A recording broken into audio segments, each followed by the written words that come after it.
Última sesión del curso. Empezamos en el mes de octubre y hemos llegado hasta aquí. Pararemos durante el verano, como es habitual, y si Dios quiere volveremos de nuevo en el mes de octubre de 2025. Última sesión del curso con un tema bien interesante, como saben, el prestigio literario en el siglo XXI. Vamos a estudiar y vamos a saber qué factores determinan el triunfo en el mundo editorial hoy. Y como siempre es un gusto y un placer compartir este tiempo de conversación con mi compañera Lara Siscar. ¿Qué tal, Lara? ¿Cómo estás? Pues nada, magníficamente y contentísima, como siempre, de estar con todos ustedes, con todos los presentes, con quienes nos sigan a través de las redes y a través del canal de YouTube y, por supuesto, con Miguel y con Blanca. Siempre decimos, nos lo han escuchado alguna vez, que aquí nos gusta aprender de los que saben. Y nuestros invitados de hoy saben mucho del mundo literario, del mundo editorial. Blanca Berasategui, muy buenas tardes, bienvenida. Buenas tardes. Blanca, encantada de estar aquí. Pues nosotros también de tenerte. Blanca es periodista y editora de la revista El Cultural, lo ha sido durante muchísimo tiempo, ha estado vinculada a la prensa cultural durante los últimos 45 años. Comenzó su carrera profesional en las páginas culturales del diario ABC, donde dirigió ABC Cultural desde su creación. En 1999 puso en marcha junto a Luis María Son el proyecto del Cultural, la revista de cultura que ha dirigido hasta el año 2021. Ha trabajado en espacios literarios de radio y televisión, dirigió durante 2 años la revista de pensamiento Cuenta y Razón y es autora del libro Gente de Palabra. Ha obtenido, entre otros muchos premios, el Nacional de Periodismo Cultural. Pues con este currículum ahora te escuchamos con muchísima atención, Blanca. Gracias. Miguel Aguilar, ¿qué tal? ¿Cómo estás, Miguel? Muy bien, muy contento de estar aquí. Miguel estuvo hace ya tiempo con nosotros en La Cuestión Palpitante, es director literario de los sellos Debate, Taurus y Random House, dentro de Penguin Random House Grupo Editorial, pertenece al consejo editorial de la revista Letras Libres, donde colabora regularmente, y ha traducido a George Orwell y a Cyril Connolly, entre otros autores.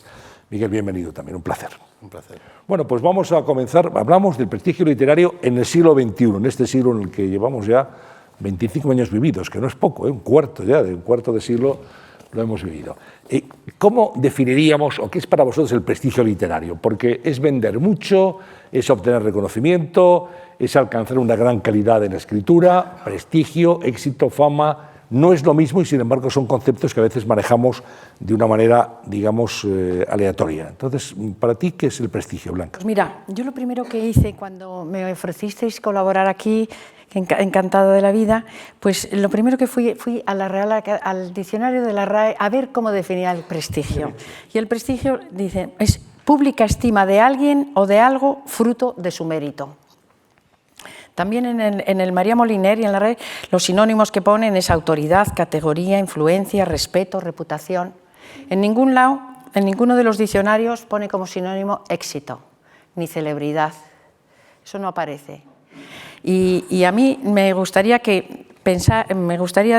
pensando durante este tiempo qué es el prestigio, pues lo primero que a mí se me ocurrió es que el prestigio requiere tiempo. Nunca es coyuntural. Es siempre una consecuencia, no es una condición de entrada. Es decir, el prestigio se gana normalmente con los años y muchas veces es al margen de la personalidad del escritor. Es decir, es su obra la que le da prestigio. Ahí tenemos muchas historias, ya lo hablaremos. Tenemos en muchos casos que es un escritor que ha sido un odiador nato. Es que siempre se pone el ejemplo de Quevedo y era verdad. Quevedo fue un personaje atrabiliario que hizo la vida imposible a todas sus generaciones, pero luego pues escribió el soneto Amor constante más allá de la muerte y estará de por vida en la historia de la literatura española, ¿no? Y así, bueno, pues Cervantes, por supuesto, pero Cervantes ya tuvo éxito en vida y hay otros muchos. Puede venir, también el prestigio es una cosa mutante, es un poco guadianesco también, porque hay veces que un escritor tiene mucho prestigio en vida y luego pasa al siglo siguiente, no se acuerda nadie de él. O al contrario, hay algunas veces que se rescatan figuras de, algunas veces el propio gremio, que el propio gremio es bastante hacedor de prestigios, a lo mejor a toro pasado, porque el gremio literario lo recupera, ¿no? Esto es lo que ha pasado, lo comentábamos, que al principio que era un gran periodista, que viajó y demás, pero no se le tenía y de repente pues surge y ahora todo el mundo estamos y se ha editado y lo tiene, pues bueno, más vale tarde que nunca, ¿no? Y de manera que es mutante, porque luego pasa también lo contrario, bueno, escritores en vida, que no, luego escritores que de repente en el siglo XVII tuvieron mucha fama y luego en el XVIII, en XIX fuera nada y en el XX otra vez, es decir, es un poquito caprichoso dentro de la categoría de grandes escritores y grandes obras para tener. Y luego hay escritores que tienen prestigio con un solo libro, eso también lo tenemos. Rimbaud, con un libro de poemas, pues es universalmente prestigiado y para siempre, yo creo. Y Marcel Proust, que bueno, eran varios libros, pero al fin y al cabo era uno solo, En busca del tiempo perdido, pues eso será siempre así, ¿no? Y escritores, pues bueno, nuestros Cervantes, por supuesto, y luego tenemos... De manera que hay mucho... En fin, yo creo que podemos valorar sobre... Y luego, ¿quién lo da? ¿Quién lo da el prestigio? Pues a lo mejor podemos hablar luego, pero son muchas circunstancias. Yo creo que una buena editorial hoy en día, en lo que llevamos de ser, una buena editorial creo que puede dar prestigio. Yo he estado 40 y tantos años en la mesa de redacción del Cultural, y realmente nos llegaban asombrosamente paquetes y paquetes, centenares de paquetes todas las semanas y bueno, tengo que reconocer que había algunos paquetes que nos interesaban más en principio que otros, depende de qué editorial venía. Eso no, sería engañarnos si no es así, ¿no? O sea, de manera que las editoriales, al cabo del tiempo, pues están haciendo, ellas mismas están obteniendo un prestigio que a nosotros, porque claro, para que un editor o para que un crítico literario tenga prestigio, tenga influencia para otorgar prestigios, el primero que tiene que tener prestigio es él, claro, porque si no, no le haces caso a sus opiniones, ¿no? Entonces, bueno, pues esto va a cambiar y a ver lo que piensa el editor, pero esto va a cambiar, está cambiando a velocidades asombrosas, ¿no? Con todo el barullo de ahora de las redes sociales. Yo es que he hecho la mitad de mi carrera profesional sin redes sociales y sin Internet, incluso al principio. Yo digo, pero ¿cómo pudimos estar sin Internet? Sin embargo, sacábamos buenos suplementos culturales, ¿no? ¿Cómo llegábamos a los sitios sin Google Maps? Sí. Y llegábamos. Llegábamos, sí. Bueno, sí. ¿cómo lo ve el editor, Miguel? No, me ha hecho gracia porque Blanca ha empezado hablando del prestigio. Primero quiero decir que es un privilegio estar al lado de Blanca, que cuando yo empecé en el mundo editorial y era un chaval de 23 años que no sabía muy bien dónde estaba, de vez en cuando íbamos allá a la redacción del Mundo y del Cultural a ver a Nuria Zancot y de repente aparecía Blanca, nos acogía en su despacho un rato y nos prestaba un rato de atención y era maravilloso. Estar aquí sentado al lado tuyo me hace sentir muy mayor. No, a mí sí que sí, porque era cuestión de tiempo, como el prestigio, esto es cuestión de tiempo. Así que es un placer estar sentado al lado tuyo, Blanca. Bueno, gracias. A mí también. Pero yo esto era el prestigio del siglo XXI. Yo me he ido más a pensar en el siglo XXI, porque cuando empezaba yo, iba al despacho de Blanca, ahí las instituciones que concedían prestigio estaban bastante claras.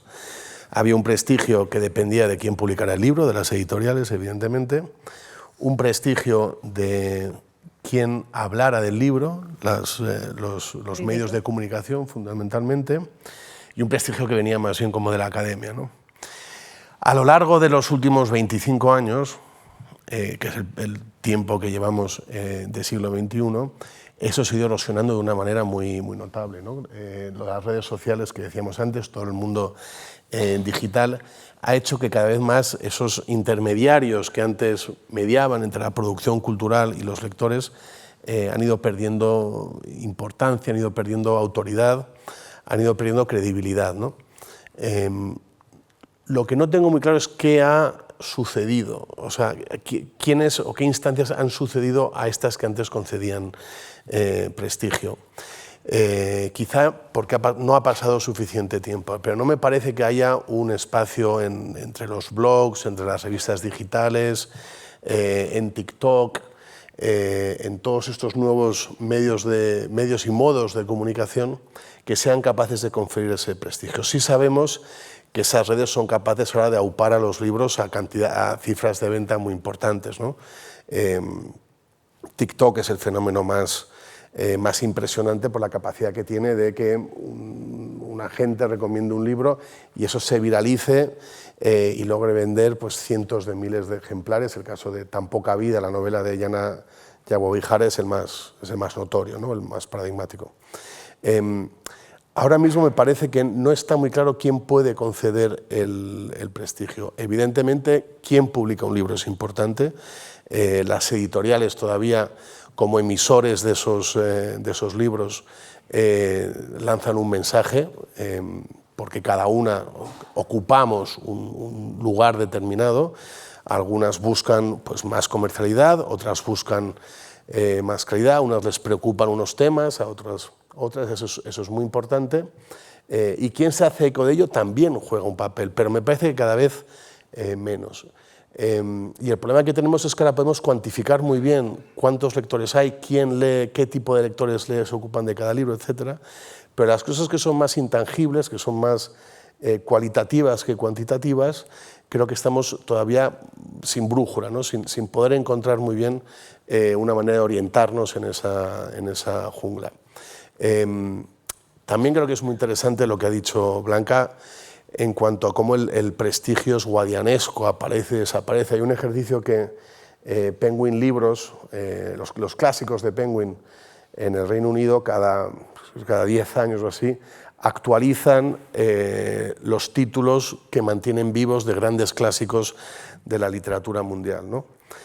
Y cada vez pues, hay 10 que se caen y 10 que aparecen, ¿no? Y son obras pues, desde la antigüedad clásica hasta el siglo XIX. Y hay algunas que por lo que sea, porque han aparecido de repente en un ensayo, porque se ha inspirado un dramaturgo para hacer un guión, o lo que fuera, que entran con muchísima fuerza en el canon, digamos, y otras pues, que se apagan y van descendiendo. Hay un caso flagrante que es el de José Echegaray, el escritor español, que tenía tanto prestigio que ganó un Nobel. ¿Quién ha leído a Echegaray? Ha desaparecido, exacto. Yo no veo nada, pero si alguien ha leído a Echegaray... Bueno, se puede levantar. Me sorprendería muchísimo y le daría mi enhorabuena, pero me parecería sorprendente, ¿no? Sí, sí. Creo que ya era en segunda fila entonces, ¿eh?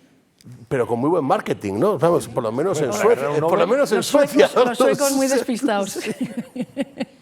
Hablabas, Miguel, citabas algunas de las instituciones, organismos y bueno, los sectores que efectivamente influyen en el prestigio de los escritores o escritoras. Y yo querría ir desgranándolos poco a poco, porque bueno, has hablado de la Academia de los Críticos, has hablado, por supuesto, de las editoriales.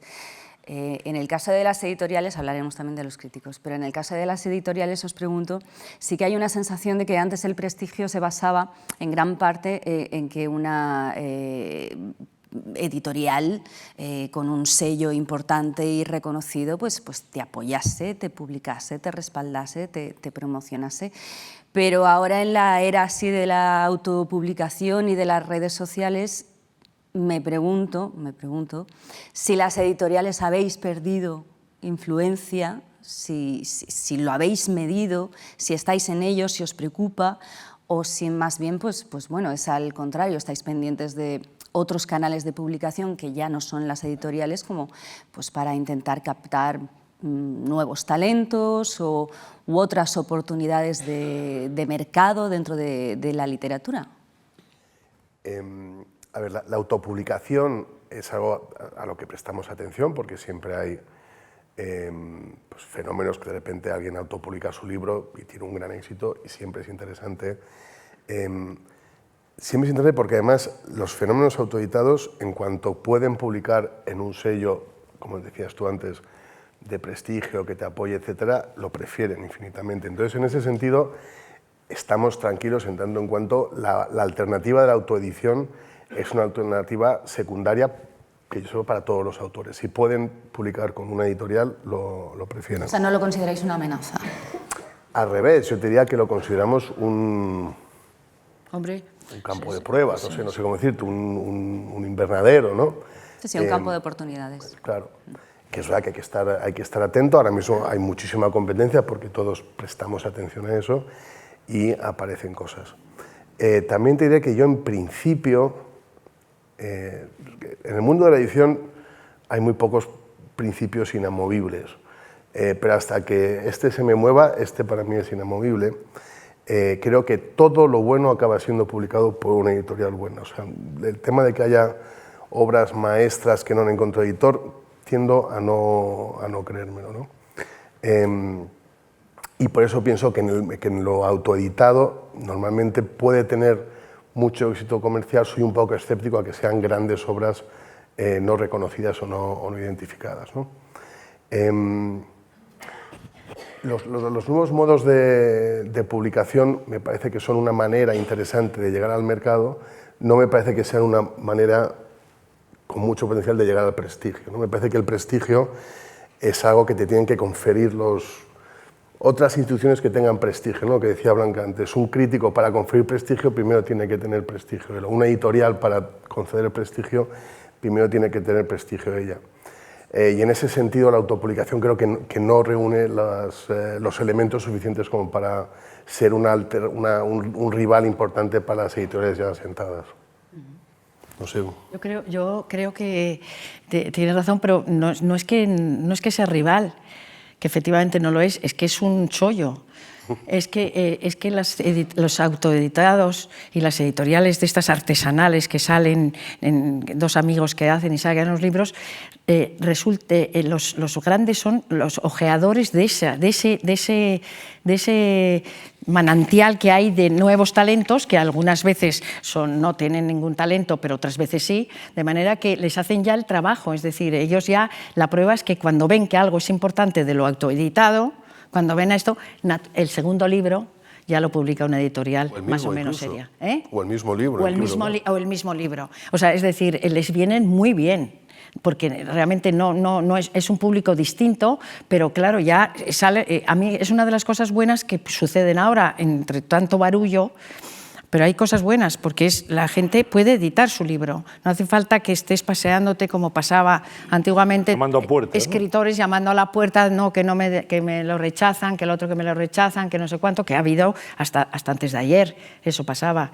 Entonces, eso ya ahora pues no pasa, porque cada uno se edita su librito, se lo distribuye a Amazon, y si ven los editores que están ojo a visor, por ser buenos profesionales, que es el cazar ahí la pieza que parece buena, pues entonces la contratan. Minimizan el riesgo, ¿no? Sí, claro, lo contratan y todos contentos, porque efectivamente de lo que se tratan, porque no toda la autoedición y estos que se vende mucho, ¿no? Hay veces que pasa totalmente inadvertida. La inmensa mayoría. La inmensa mayoría lo compran sus padres y sus hermanos. O sea, familia y amigos, ¿no? Sí, familia y amigos. O sea, que realmente no es un rival. Pero efectivamente, si ve que hay talento ahí, pues entonces porque realmente lo que quieren las editoriales, y a mí me parece bien, es decir, incluso las prestigiosas como las de Miguel, lo que quieren es vender. El problema es lo que quieren es vender libros. Lo que queremos es seguir publicando el año siguiente. Exacto. Para lo cual vender es importante. Exactamente. Sí. Pero eso lo entiendo muy bien. Lo que ha empezado a ocurrir es que se edita lo que se vende en lugar de editar, en lugar de vender lo que se edita. Bueno. En muchas editoriales, si hay una influencer que tiene 400.000 seguidores en esto, pues le encargan un libro, ¿no? Pero eso son cosas anecdóticas que luego no pasan a mayores, ¿no? Porque pero que forman parte. Mira, es que se publican muchísimos libros. Sin duda. Se publican, en las últimas cifras son 80 y tantos mil títulos al año. De esos libros, pongamos que hay mucha reedición, que esos no los contamos porque normalmente en los medios no hablamos de las reediciones, hay mucho libro institucional, hay un montón de libros, pongamos que nos quedan 30.000, solo 30.000, que ya es quitarte 50.000, que ya es demasiado, pero bueno, 30.000. Esos 30.000 recalan en nuestras mesas de los medios, como es lógico. Entonces de esos 30.000, un suplemento como El Cultural, una revista como El Cultural o Babelia o como el ABC Cultural, pues hablará de entre 900 o 1000 al año. No habla de más de crítica. Pongamos que hay otros 1000 o 2000 que hacemos entrevistas a los escritores, de manera que se habla también del libro por otras fórmulas y tal. Bueno, pues nuestro trabajo consiste en acertar con esos 3000 de los 30.000 que ya los hemos dejado de los 80.000. ¿Sabe? De manera que es brutal la velocidad y la velocidad, digo, porque claro, los libros en las librerías no permanecen mucho tiempo. Si un libro no se vende, pues se desaparece de las librerías, porque las librerías tampoco pueden absorber tal cantidad de libros, ¿no? De manera que realmente nuestra mayor dificultad como medio de comunicación ha sido siempre batallar contra la velocidad y la abundancia, porque nos hacían que era muy fácil equivocarnos. Muy fácil equivocarnos. Me gustaría ir un poco al papel de la crítica, tú que eso lo conoces muy bien, y ahora nos dirá también Miguel cómo lo viven desde el otro lado, desde las editoriales. Bueno, un autor va a leer, a ver si tiene suerte y es uno de los elegidos, va a leer su crítica. Y hay críticos muy duros y hay medios muy poderosos y muy influyentes. Tú has citado algunos, pero claro, suplementos literarios del País, de La Vanguardia, de ABC, del Mundo, el propio Cultural, son suplementos, digamos, muy prestigiosos. Y todo el mundo quiere ver una buena crítica, a ser posible, de su obra. ¿Hasta qué punto el crítico tiene en su mano coadyuvar al prestigio del escritor en el siglo XXI? Blanca, y luego se lo preguntaré a Miguel. Pues mira, ese crítico que pudiera dar a conocer, hay muchos casos que ha habido en estos últimos 40 años de repente que o un editor o un crítico de repente ha salvado un libro y luego ya... Pero yo creo que el crítico tiene que tener a su vez ya un predicamento, o sea, tiene que ser buscado por los lectores, los lectores que la opinión de ese crítico les importe un poco, ¿no? Muchas veces los críticos, claro, muchas veces los novelistas, que en muchos casos acabas conociéndolos y siendo amigos, y los novelistas de repente no lo podría hacer fulanito, porque consideran que eso es mejor, aunque a lo mejor sea más duro, pero les da más prestigio. Pues sí, ahí efectivamente puede ayudar a prestigio. Lo que pasa que ciertamente hoy en día, yo creo, a ver, no sé lo que opinarás tú, esa influencia está mucho más diluida. Está mucho más diluida, esa es la verdad, porque es que hay muchos sitios, es que están las redes sociales, que es inminente, que están las televisiones, o sea, hay muchos... Los booktubers. Los booktubers, sí, los booktubers. Fíjate, el otro día, en el Día del Libro, celebró la Fundación Sánchez Rupérez, que es una fundación muy prestigiosa, que tiene la Casa del Lector y demás, celebraba el Día de la Lectura y el Día del Libro. Y a mí me quedé estupefacta, bueno, quizá porque no estoy en el mundo, porque me quedé asombrada de que las dos figuras que eligieron para llevar la fiesta del libro y de la lectura era una booktalker, Patricia, no sé qué, que yo no la conocía, porque era una booktalker, y un DJ.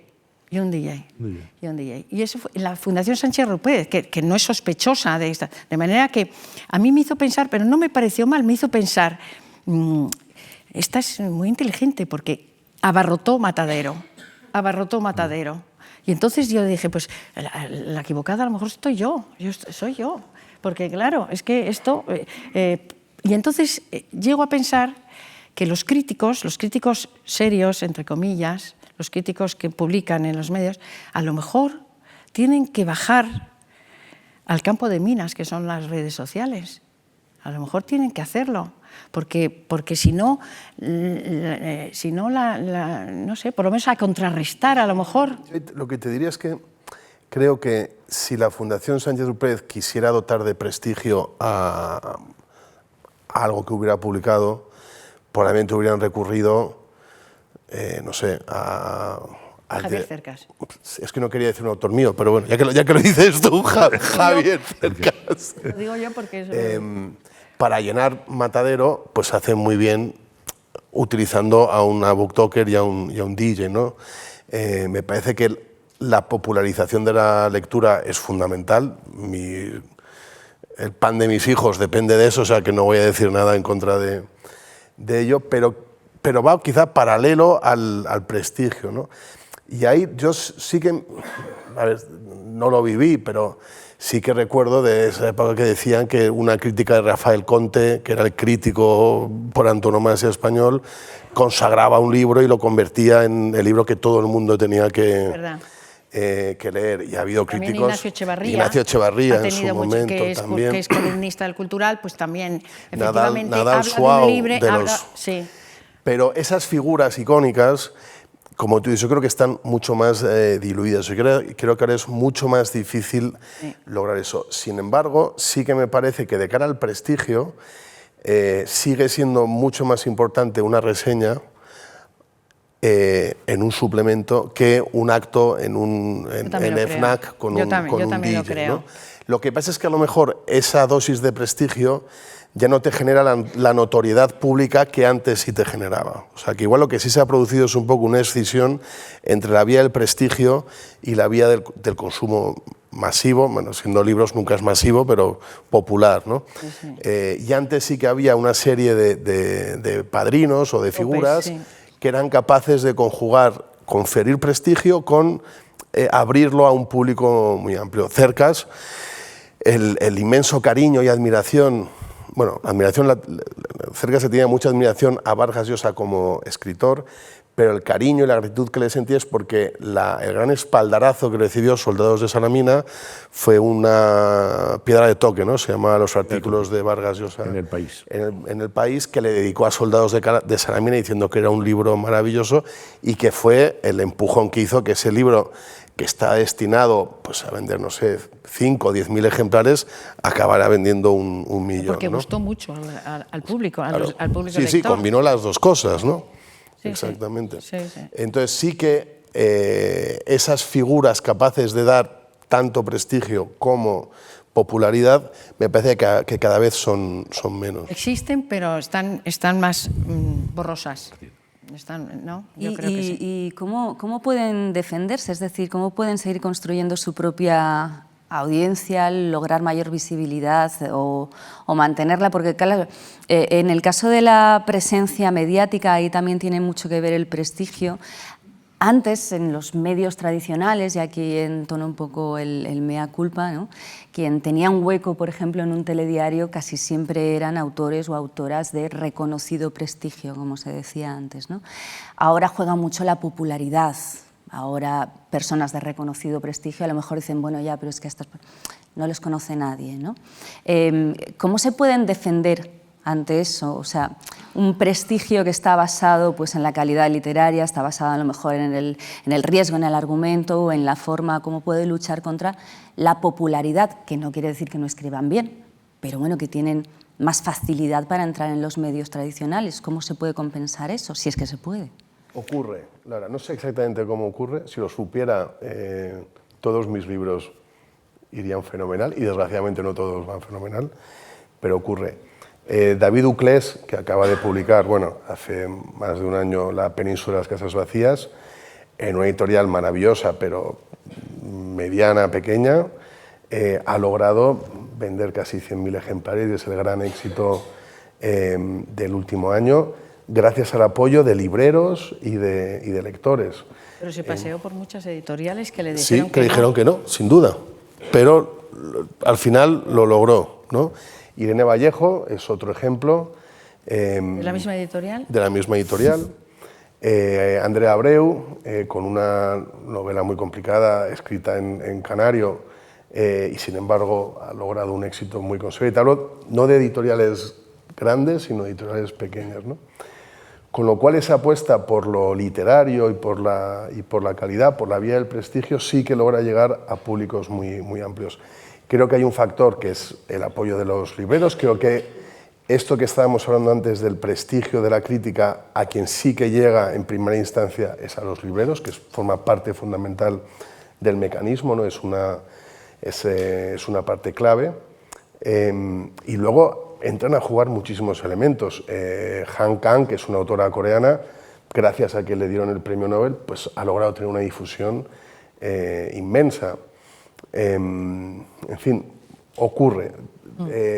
Por mal que veamos las cosas, sigue ocurriendo. Y solo quería puntualizar lo que has dicho antes, Blanca. Es verdad que se publica mucho y que se publica, como se publica mucho, hay muchas cosas que se publican que igual no son estrictamente necesarias.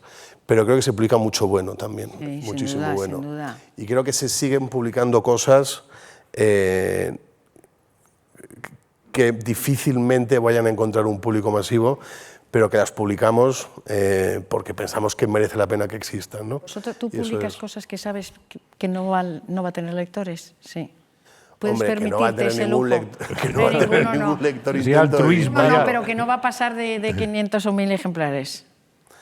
Es que parte de mi oficio pasa por ser optimista.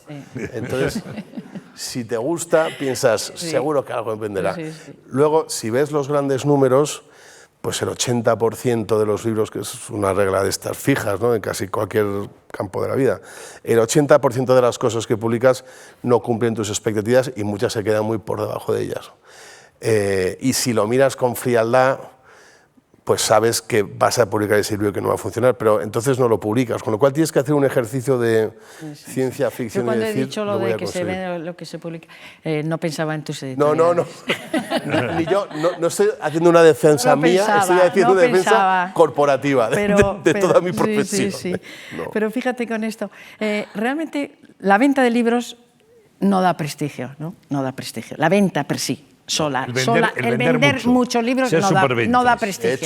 De hecho, detrae prestigio. Distrae. Bueno, pues eso me parece injusto también, porque es una cosa que tenemos muchas veces los medios, que somos muy estrechitos en pensar, uy, cuando venden nos parece que no debe ser, cuando es masivo no puede ser. No, un poquito de prejuicio. Hay mucho Si eres prejuicio, popular, hay no mucho eres prejuicio, buen escritor o exactamente, escritora. porque ni lo popular es todo mediocre, ni lo minoritario es exceso, eso está clarísimo. O sea, es decir, tenemos unos ciertos prejuicios en esto. Pero Hay un ejemplo muy gracioso, que es este filósofo germano-coreano, Byung-Chul Han, que acaba de ganar el premio Princesa de Asturias, que una de las grandes objeciones que le ha despertado el premio es que vende muchísimo. Dice, hombre, no me parece que eso sea justo un problema, ¿no? Para Más alguien que bien al habla de contrario. filosofía, vamos a elogiarlo. Pero, pues fíjate, el Murakami, el escritor japonés que es mundialmente conocido, cuando publicó Tokyo Blues, que fue un éxito masivo, universal,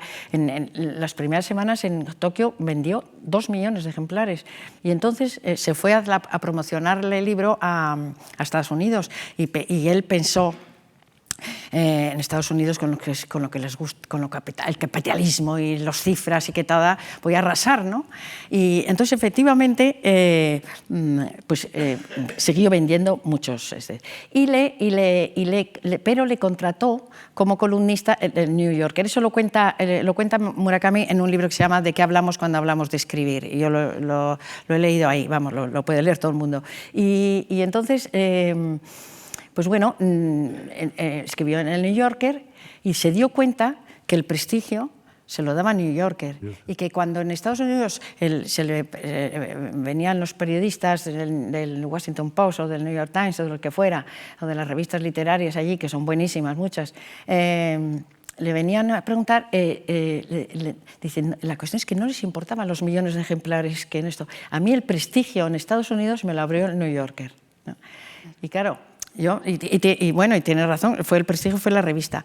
Pero claro, yo me pregunto, mal pensada, ¿pero lo hubiera contratado el New Yorker de no haber vendido los 3 millones de ejemplares? Seguramente no. Mira, ya que hablas de Norwegian Wood, de Tokyo Blues, con esto del prestigio y la popularidad, Tokyo Blues no se llama Tokyo Blues, se llama Norwegian Wood, que es una canción de los Beatles. Es verdad. Y Tusquets le cambió el título porque lo consideraba más comercial a Tokyo Blues, lo cual comercialmente fue un acierto. Total. Y fue un exitazo hasta que Murakami se dio cuenta que le habían cambiado el título. Y entonces pero luego ya montó un pollo. No. Ahora se llama Norwegian Wood. Obligó a que lo revertieran. ¿Ah, sí? Pero solo en español se llama Tokyo Blues. ¿Ah, sí?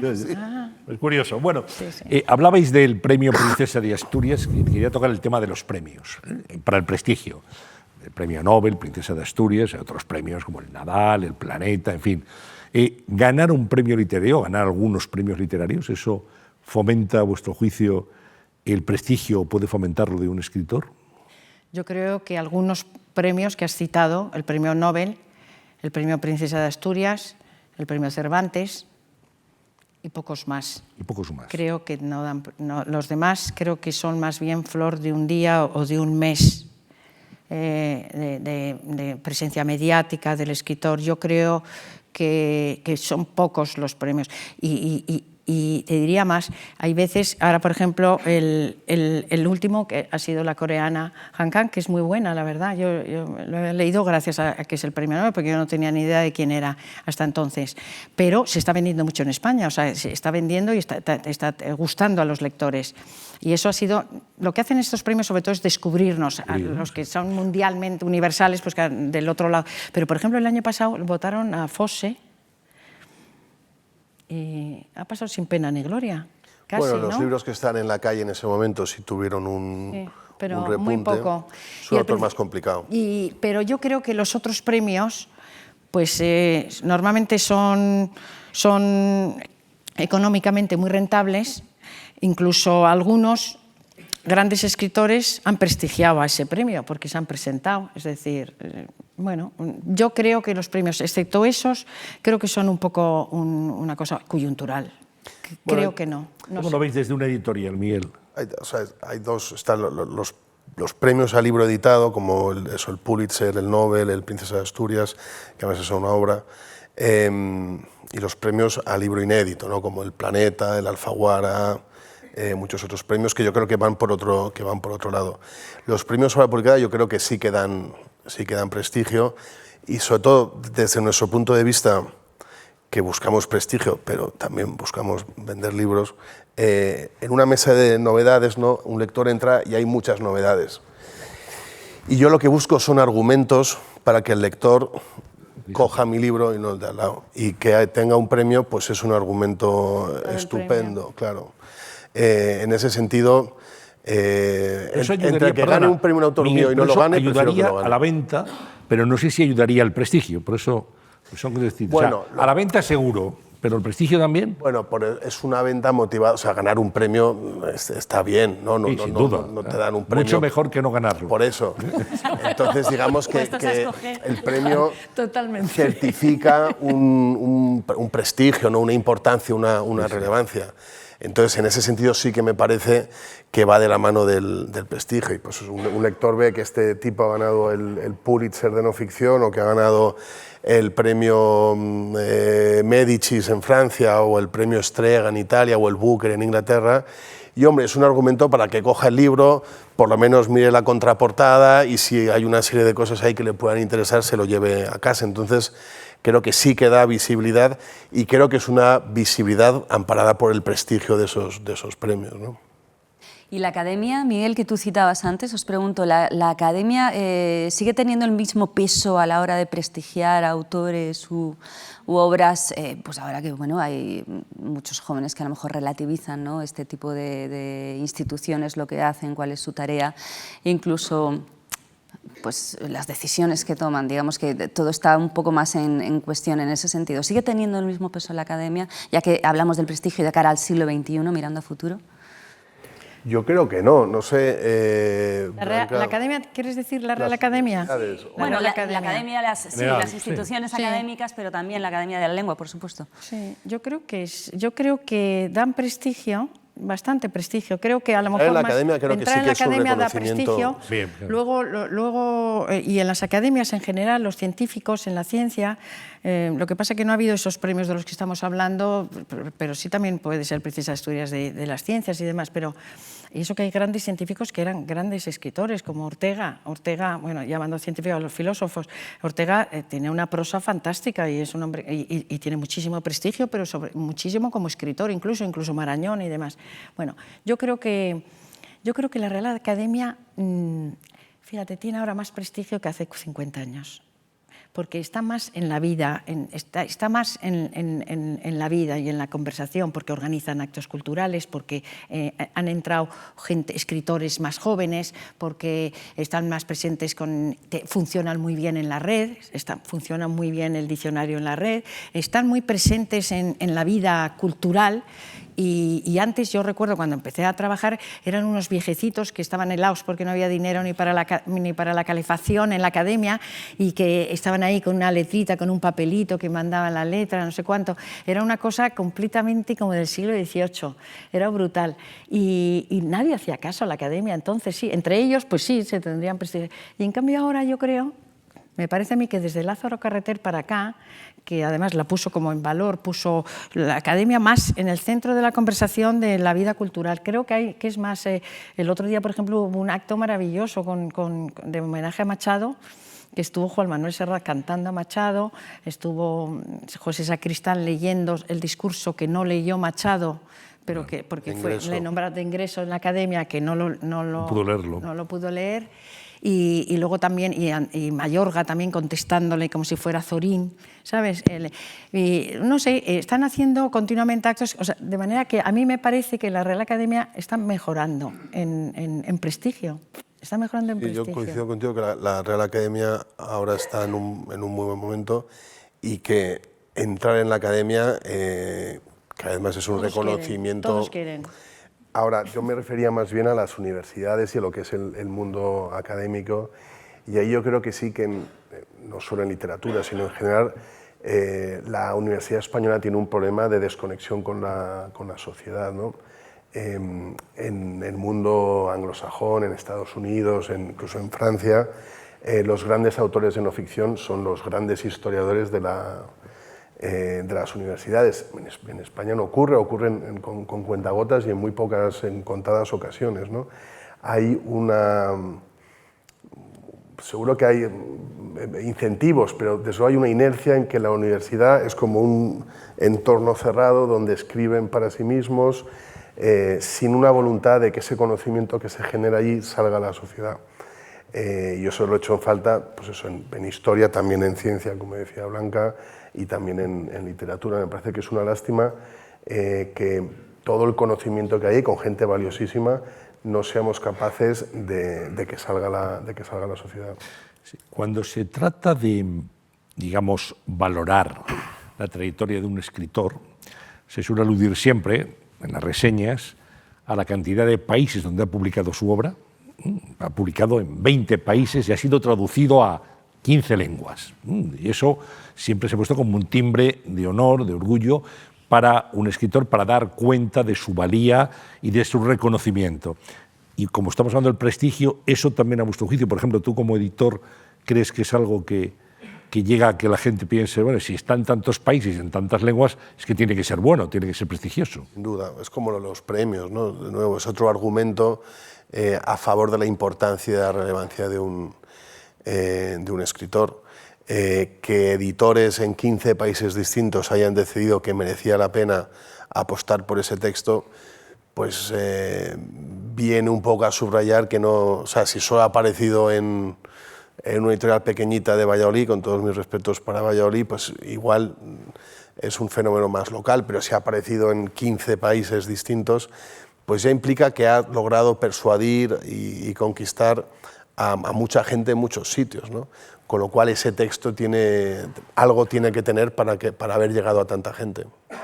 Blanca, ¿tú lo ves? Yo también lo creo. Nosotros nos fijamos mucho, es decir, pensamos que nuestros colegas de Allende los Mares y de otros países, y sobre todo del país natal del escritor en cuestión, pues no se van a equivocar y que hacen bien las cosas y que ellos ya han pasado el filtro de sus críticos a su vez. O sea que nosotros nos fijamos mucho. Nosotros tenemos un acuerdo en el Cultural con el New York Times para publicar 3 críticas de las que publican en su review de libros los domingos, y los publicamos cuando ese libro se publica en España, porque nosotros lo que queremos es ayudar al libro, no hablar de un libro que no lo pueden comprar, pues nos parece un poco la bala perdida. Entonces esperamos a que se publique, porque si viene con todo el predicamento elegimos y esperamos a que se publique en España, que normalmente a los meses, si tiene un libro mucho marchamo de calidad, a los meses está ya en español y en cualquier editorial de las buenas,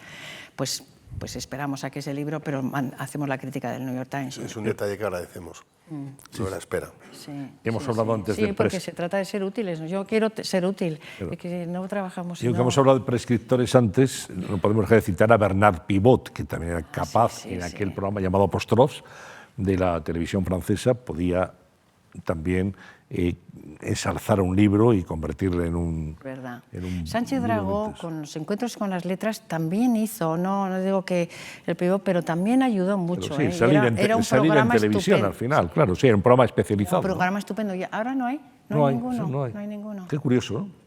De hecho, de Javier Marías os acordaréis que se destacaba mucho, que tenía muchísimo predicamento en Alemania también, que vendía mucho en Alemania, y esto le traía prestigio también aquí en nuestro país. Bueno, Marías, por ejemplo, es un ejemplo de escritor con prestigio y escritor popular, con muchos lectores. Vendía y tenía prestigio. En redes, no quería estar en redes ni le interesaba, era antipático con las redes, no es que no estuviera, es que eran... y sin embargo... tiene prestigio y yo creo que lo va a tener siempre. Es verdad que la popularidad, como dice Lara, empezó, o sea, su gran triunfo comercial fue con Corazón tan blanco en Alemania, gracias a Reich Ranicky, que era el crítico cultural alemán, que tenía también un programa de televisión, o sea que... y Chirves también lo descubrieron en Alemania, a Chirves. A Rafael Chirves también lo descubrieron en Alemania, en España era esto, y luego... Bueno, en España con esta cosa transmedia, cuando le adaptaron Crematorio y lo convirtieron en una serie televisiva, porque Rafael Chirves, además, que siempre me gustó como escritor, pero había cierta empatía porque los dos somos valencianos. Yo recuerdo que le compré todos sus libros que ella tenía en una feria del libro porque estaba en la caseta solo. No había nadie. También le vi así. Mientras había pues, ciertos escritores más populares o influencers que tenían colas kilométricas. Efectivamente, las ventas no tienen nada que ver con el prestigio, pero bueno, era solo una anécdota. Vamos, Lara, si te parece, con las preguntas que nos han llegado a través de las redes sociales, de personas que quizá nos están viendo ahora a través del streaming y que han hecho aquí su aportación también en forma de cuestiones para nuestros invitados. Exactamente. ¿Hay alguna pregunta? Veréis que, bueno, cita cosas de las que ya hemos hablado, pero nosotros, como nos escuchan, nos ven y les interesa, siempre leemos sus preguntas, pueden servir como recopilatorio, pueden servir como, bueno, si queréis añadir algún detalle más. Laura González de Toledo pregunta, ¿sigue existiendo hoy un prestigio centrado en el valor literario o el concepto se ha diluido entre dinámicas de mercado, redes sociales y estrategias de visibilidad artificiales? No, yo creo que sigue habiendo un concepto de prestigio literario al margen de esas otras consideraciones. Creo que siempre ha existido y creo que sigue existiendo. No sé. Yo también, sin duda. Es más, es que no tiene nada que ver. O sea, el prestigio va por un camino y estas técnicas comerciales y tal van por otro. Algunas veces coinciden, pero otras veces no. Pero el prestigio sigue su camino. Yo creo que sí, que no tiene nada que ver. Miguel Domínguez, de Sevilla, pregunta, ¿perciben que las tendencias de lectura son cada vez más dispares de acuerdo con las diferentes generaciones? ¿Qué factores condicionan más? ¿El género, la edad o la opción política?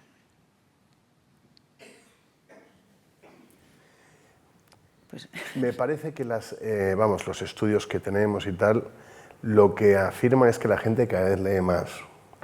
Y cada vez lee más de todo. No se centran en un género específico. Tiendo a pensar que no hay una disparidad ni en género... Bueno, en género sí que sea un determinante un poco mayor, tampoco te diría que mucho. Y en el hombre sí, los jóvenes leen novela juvenil, pero no me parece que sea muy predecible que lee alguien por su opción política. Creo que eso no ocurre. Y en género y en edad, un factor sí que es un factor de peso, pero no es determinante tampoco. Yo también estoy bastante de acuerdo. Yo creo que en general dicen las encuestas, que tampoco lo he comprobado, claro, no sabemos que leen más las mujeres, un poco más las mujeres, y que luego que los jóvenes, porque hay muchos libros de jóvenes que que no aparecen en los medios de comunicación, pero que es verdad, es a través de las redes y tal, que hay nombres que venden centenares de miles centenares de miles de libros. ¿Cuáles me citabas antes a tú? Una chica que, bueno, es que y no aparecen, nunca en los medios nunca han aparecido, pero de repente en una librería ves que está firmando una persona que está toda la vuelta a la calle, la fila de entusiastas de ese libro. O sea que hay muchos jóvenes que leen determinados libros que no suben a la palestra de los medios habituales y demás, y respecto a que se lee, pues no se lee menos, en contra de lo que dicen, se lee más, ¿verdad? Se lee más. Desde la pandemia, yo creo que también los índices de lectura han aumentado mucho. Han crecido, y muchísimas editoriales les salen las cuentas, y antes muchos que no. O sea que... Bueno, es una buena noticia, sin duda. Desde luego. Y tenemos una última pregunta que apela además al esfuerzo que puede hacer un escritor o escritora para hacerse un hueco, ¿no? en este tiempo en el que tanto se publica. Dice Daniel Munilla, de Madrid: ¿cuánta importancia tiene hoy que un escritor interactúe directamente con sus lectores en las redes sociales? ¿Cómo se traduce en cifras reales de venta de libros? Es que la variación es inmensa. Irene Vallejo creo que contesta a cada mensaje de Facebook o de Instagram que recibe, le dedica una cantidad de tiempo asombrosa y tiene muchísimos lectores. Seguro que hay lectores que le dedican tanta atención como ella y que no tienen esas cifras de venta. Javier Marías, que acabamos de mencionar, no tenía redes sociales y cada vez que podía aporreaba la mera noción de las... Claro, iba a cuchillo contra ellas. Y sin embargo vendía mucho. Vargas Llosa, que también ha vendido mucho, siempre no tiene redes sociales. Pérez Reverte tenía esa cosa en Twitter que era como muy seguida y muy leída, pero creo que ya no lo hace. O sea, me parece que interactuar con los lectores probablemente ayude a crear comunidad, a que la gente te siga y tal. No me parece que sea fundamental. Y no me parece que sea decisivo tampoco. Pero, de nuevo, si un autor mío me dice ¿quieres que interactúe con mis lectores? Hombre, pues si tienes el suficiente tiempo, sí, porque te cogerán cariño y te compran el siguiente libro. Pero no le voy a obligar a que lo hagan, si no quiere hacerlo. Me parece más importante que escriban buenos libros a que interactúen con los lectores. Bueno, yo creía que a los editores os gustaba mucho que fueran activos en las redes sociales, porque favorecía, bueno, la presencia y la venta. Bueno, o sea, no creo que haga daño, pero no me parece suficientemente decisivo como para que un autor que no se sienta cómodo con ese lenguaje ni en esas interacciones, impulsarle a que lo haga. Bueno, pero tiene un riesgo también, ¿no? El estar tan cerca del lector e interpelarle directamente te expone mucho. Mira a J.K. Rowling cuando se expresó contra las mujeres trans y, pues bueno, esta especie de boicot. Bueno, no se notan las ventas de los libros, ¿eh? O sea, eso yo creo que tiene más que ver con la imagen pública que con los lectores que compran los libros. Sí, tiene un riesgo de que no lo sepas hacer o lo hagas mal y acabes generándote problemas, ¿no? Por eso yo creo que si el autor se siente cómodo, lo hace bien y nota que hay una respuesta buena de los lectores, por supuesto, pero no me parece que tenga que ser una precondición para nada. Bien, pues una última cuestión para concluir, que tiene que ver con la publicidad. Decía la Codorniz, donde no hay publicidad resplandece la verdad. Hace tiempo. Bueno, la publicidad es curioso, porque para que una editorial, Miguel, haga una inversión costosa en publicidad, y tú has estado en suplementos culturales toda la vida con publicidad, con páginas de publicidad, realmente solo se hace con autores consagrados. Y estamos viendo ahora, no sé, María Dueñas, Vargas Llosa, cuando publicaba novelas también se anunciaba en los suplementos culturales y en los diarios. Estoy pensando el último libro, el póstumo de García Márquez. Es decir, hablamos de autores ya cercas, gente muy Pérez Reverte, muy consagrada. A un Nobel generalmente no le pagan una página de publicidad, que es muy cara, ¿no? ¿Hasta qué punto eso contribuye a la difusión, al prestigio, a las ventas, las campañas publicitarias y, insisto, orientada siempre a escritores generalmente ya conocidos, consagrados y con prestigio. Mira, lo que hablábamos antes de cuándo empieza el siglo XXI, Sí. Que a estos efectos probablemente empiece en la crisis, y yo me imagino que Blanca lo sabe porque lo ha vivido. La inversión publicitaria en las editoriales ha cambiado radicalmente. Ahora yo estoy en contra del cambio que se ha producido, me parece que hay un deber de las editoriales de contribuir al sustento de un ecosistema del cual los suplementos, esto lo sé porque lo hemos hablado Blanca y yo muchas veces. Mucho porque le riño muchísimo. Y me riñe con razón, sin consecuencias, pero con razón. Hay un ecosistema del que forman parte las librerías, los suplementos, los demás escritores, las editoriales, que creo que todos tenemos que intentar ayudarnos un poco mutuamente, ¿no? Mantener. Y yo creo que las editoriales en buena medida hemos abdicado de esa responsabilidad, porque ahora la publicidad la hacemos fundamentalmente online y siguiendo técnicas de marketing digital, etcétera, en las que apoyamos a muchos autores que no tienen premios Nobel, porque es una publicidad mucho más barata y mucho más segmentada, que nos permite recomendar la novela de una chica joven de Pamplona a gente que ha leído novelas de chicas jóvenes de Bilbao. Y entonces eso, pues, a través de los algoritmos lo detectan y nos permite llegar a esos lectores. Ahora bien, la publicidad, que realmente lo que estás haciendo es marca, más que hablar del libro, estás hablando de ti mismo, o sea, haces marca. Sí que me gusta pensar que tiene impacto, porque nos cuesta mucho dinero, o sea, que espero que además nos ayude a vender libros. Pero ahora mismo la inversión publicitaria de las editoriales va por otro lado, y lo que hacemos en los suplementos físicos es una parte que sigue siendo importante, que nos ayuda a explicar lo que seguimos haciendo, que nos ayuda a decirle al librero y al lector que García Márquez lo publicamos nosotros, que Javier Cerca lo publicamos nosotros, a Planeta, que María Doñas lo publica Planeta, pero digamos que la labor de hacer llegar los libros a los lectores la hacemos por otro lado. Pero fíjate que la publicidad es información. A mí muchas veces me es útil, porque veo que hay un libro que ha publicado y que pero esto no lo hemos dado nosotros, esto habría que darlo, de manera que la publicidad es útil. Y yo también estoy con Miguel, que ha desaparecido casi, y que muchas veces el ecosistema se resiente, y el hecho de que una publicación, que no tenga nada que ver conmigo para no personalizar para nada, una publicación que se dedica a hablar de libros, las editoriales no le pongan nunca por publicidad porque prefieren elegir los otros medios, las redes o lo que fuera, pues eso acabará hundiendo a esa publicación y saldrán perjudicados todos. Porque ¿sabes? De lo manera que los que creo que hay una... mantienen Sí. es el prestigio. O sea, Claro, para tener claro. prestigio te tienen y que porque cubrir los suplementos. y porque nosotros, nos pongan o no, hacemos lo que creemos que tenemos que hacer. Es decir, hablamos de libros, de editoriales que en la vida nos ha puesto, por ejemplo, publicidad. Que en la vida. Y sin embargo, pues bueno, pues es que no estamos haciendo publicidad. Nosotros creemos en lo que estamos haciendo, ¿no? El periodismo cultural tan importante, sin duda.